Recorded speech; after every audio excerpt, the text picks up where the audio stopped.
Good afternoon, everyone, and welcome back to Del Mar as we kick off a brand new week of racing here at the Fall Meet. I'm Kurt Hoover, joined by my friend Ryan Anderson. And Ryan, picture perfect fall weather, temperatures maybe in the low 70s, breeze off the Pacific, 8 races on tap. How you doing, my friend?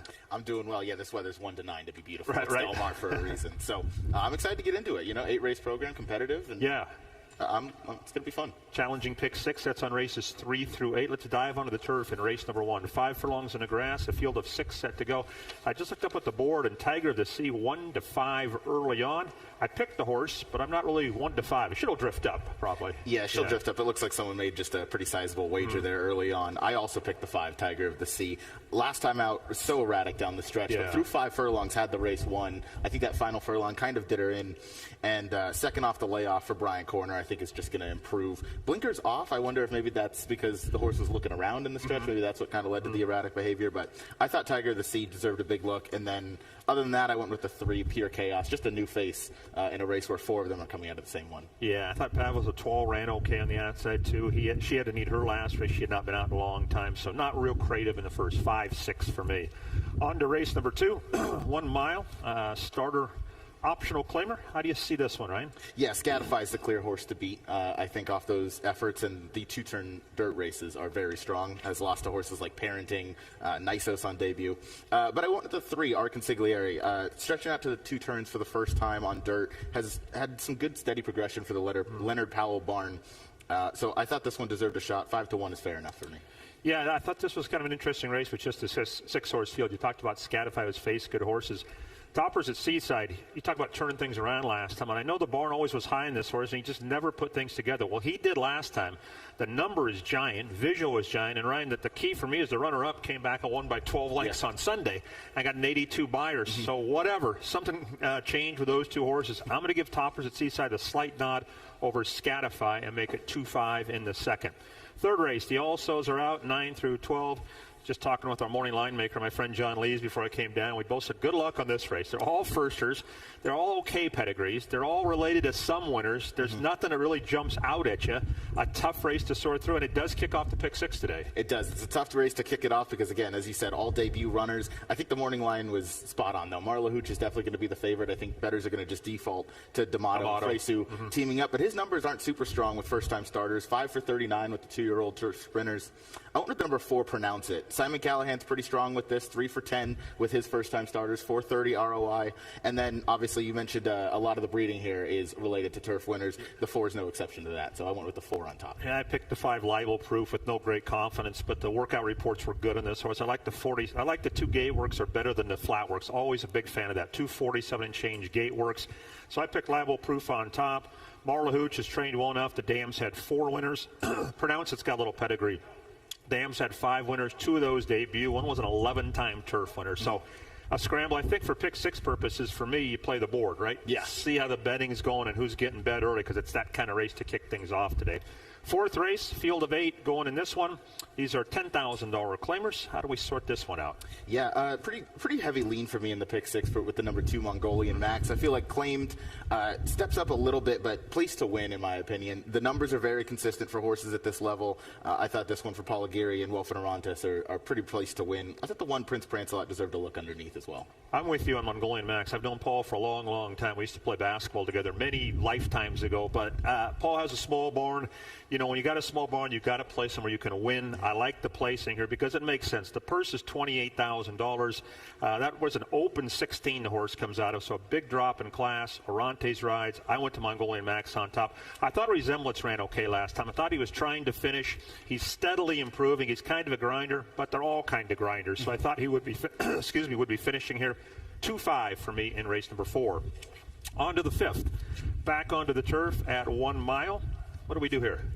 I went with the 4. This was a tough one for sure. The State Bred Maiden 50, but I went with the 4 Shapoval, not exposed to this level yet, dropping down. Kind of has that every other pattern. The 2 and 4 back efforts, including and the 5 back, I think all win here. But that last time effort was certainly disappointing back in August over this track, and then the 3 back was pretty abysmal. So you do see the drop here, but I feel like he might beat his friends in here. And I thought the same for the 9 as well. Finally taking that drop after so many tries at the maiden special weight level. Yeah, I made the same point at Fight Back, which I picked. He's not 0 for 13. 15 or 0 for 12. He's 0 for 0 from 8 and 50. And there is a dramatic difference at this level in California. You can see he's actually competed against decent horses. He's run some winning races. Blinkers go on. It's time to drop. I put him on top, and I picked Shapovalov second. He is a trouble-prone horse. He caused a lot of it himself. I don't mind his last race. Anytime there's a bad race, I go to the sidelines. I just draw a line through it. Something went amiss. So 9-4 for me. I thought Grandissimo had a little traffic trouble. I'm not sure how much ability he has, but I thought he had a little traffic trouble and might improve. So 9-4 for me in race 5. On to the 6. Tips off the final pick 3, 1 mile the distance, and 9 go here. What do you do in race 6? Yeah, these lower-level maiden claimers, I always try and find horses that aren't exposed. But in this case, I went with the number 5, Flashy Fritz. Came down to this level last time, but clearly looks like Lone Speed once again. Ran a winning race. Ran a winning race, exactly. Just got beat by a better horse on the day. So I think this might be the time. His two-turn efforts are much better than he did sprinting. So I'll take him one more time. And I thought the 2, Kilmer, deserved a look. A little interesting that they didn't run this one on turf, being by Temple City.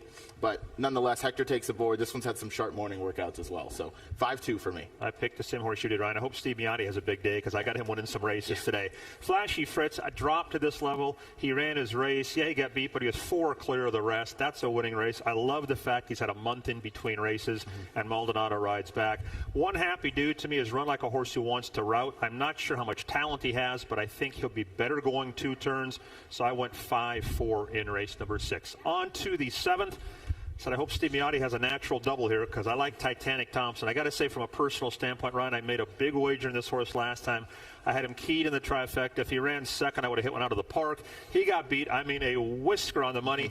I think 5 is a big plus for him today. I think 5 is a big plus for a few of these runners. I agree with you there. I think the 2, 3, and 4 all have potential to go to the front, so that's where I ended up with the number 6, Jaguar John. I think it's just off the pace, and I also love the move by Andy Mathis. Claimed this horse, protects him, puts him on turf. It shows a lot of intention here, so I'll take the 6, Jaguar John on top, and I think the number 1, Checks on the Way for Umberto Rispoli. I like that 2-back effort going 5 furlongs over this grass course. Draws inside, which is always a plus. Came out of that same race with and the Ohm of the Brave, who's the 2. So I thought Checks on the Way could also sit a good trip. So 6-1 for me. Good gambling race. I said I'm going to pick Titanic Thompson. He is well named. He is a big, massive horse. That's why last time I loved him, because he was finally drawn outside, which I think is a plus. He's drawn outside the other speed. He cracked in the Home of the Brave last time. I hope he can do it again.